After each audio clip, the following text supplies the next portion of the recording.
Mau kita seret-seret, gue bilang, wah capek.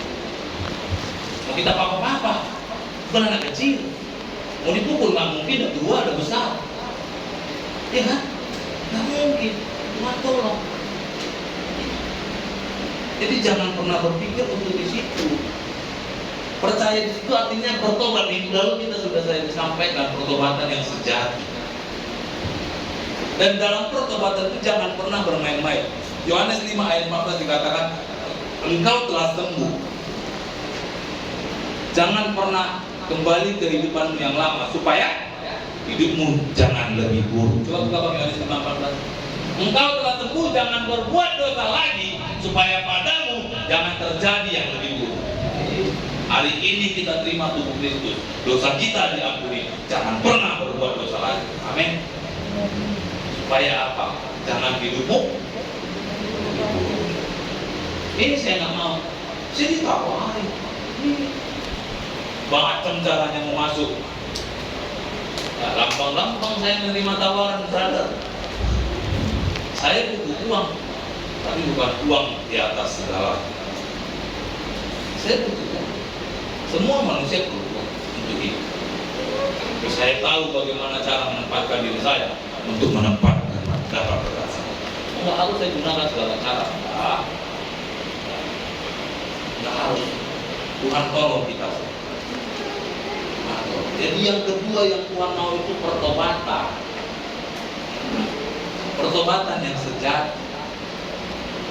Supaya apa? Supaya kita beroleh hidup yang kekal. Satu ketika ada bangsa Israel mau menyeberang, mau masuk ke tanah Kanaan. Musa memimpin bangsa Israel.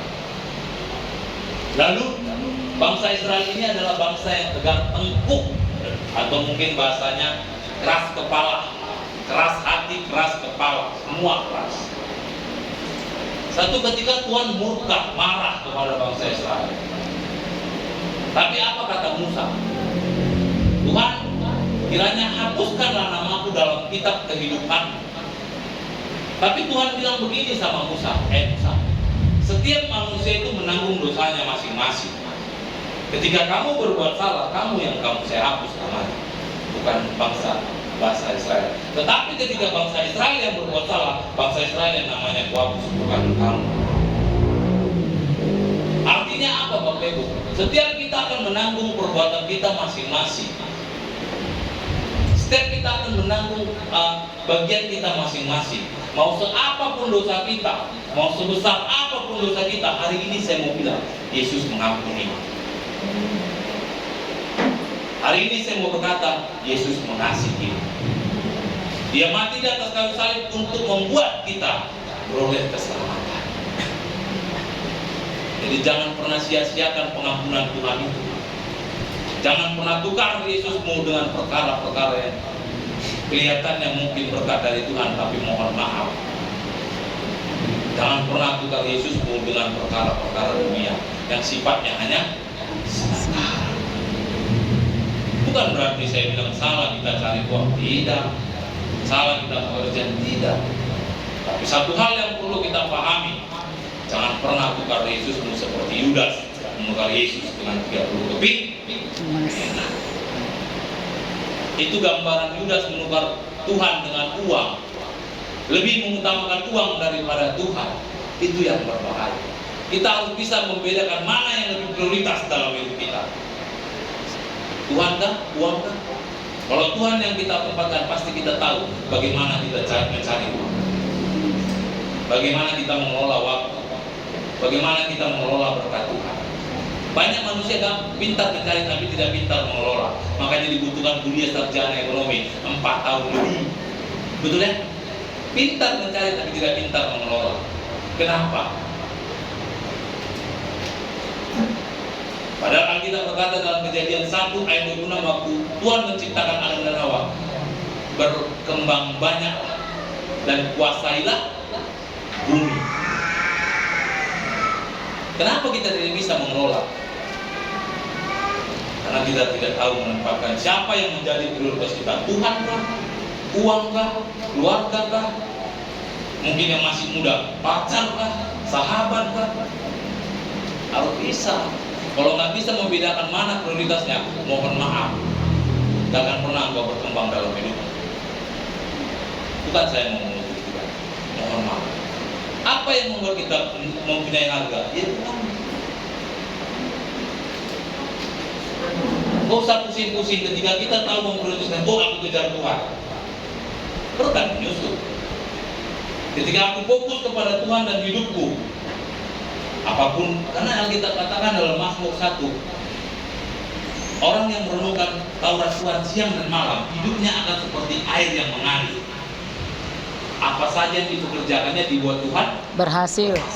Udah, berarti harus Tuhan diprioritaskan, bukan uang, bukan teman, bukan pacar, bukan keluarga, bukan apapun. Lalu bagaimana hubungan dengan keluarga, Pak? Boleh nggak kita berkeluarga? Boleh. Ya berkeluarga itu harus, tapi harus tahu juga bersikap. Berkeluarga, saling tolong menolong di keluarga, saling membantu, saling mengingatkan, saling mendoakan. Itu berkeluarga. Itu yang benar. Bukan berkeluarga berarti kita lupakan Tuhan, tidak. Tapi bagaimana Tuhan kita tempatkan bisa menjadi terang dalam semua ini. Itu. Jangan sampai kita tukar-tukar pertobatannya. Jangan sampai kita tukar-tukar. Tuhan tolong kita semua. Tuhan tolong. Biar kita mengerti gitu. Jadi buat kita semua harus bisa tahu menempatkan mana prioritas.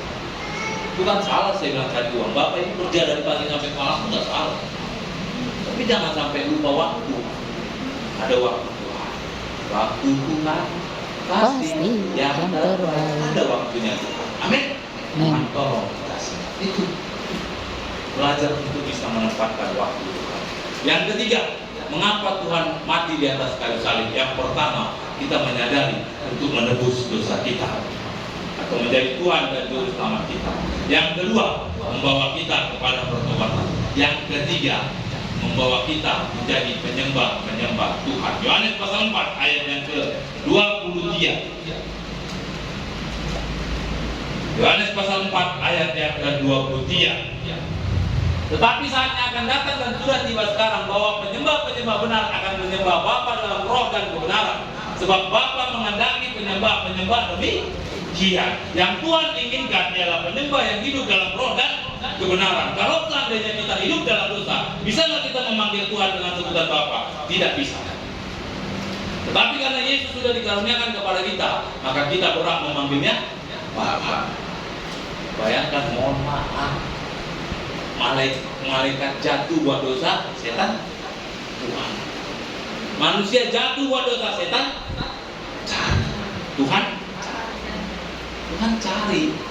Setan jatuh buat dosa, Lucifer jatuh buat dosa, buang dari surga. Itu yang Yesaya 14 ayat 12 sampai 14. Dalam King James saya berkata, oh Lucifer. Tapi coba manusia jatuh dalam dosa, Adam dan Hawa jatuh dalam dosa, apa dikatakan? Di mana kau Adam? Di mana kau Hawa?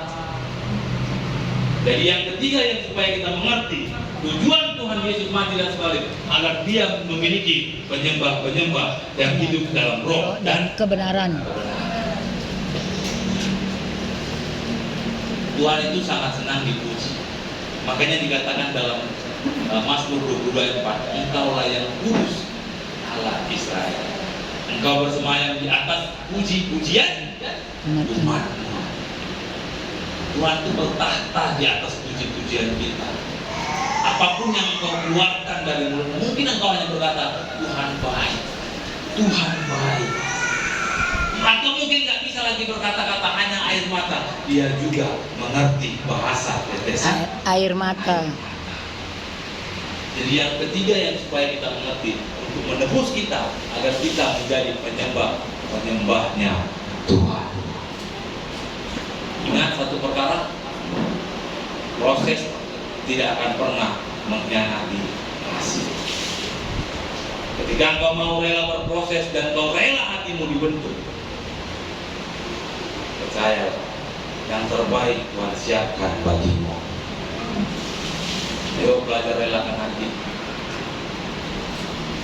Belajar kita siapkan hati.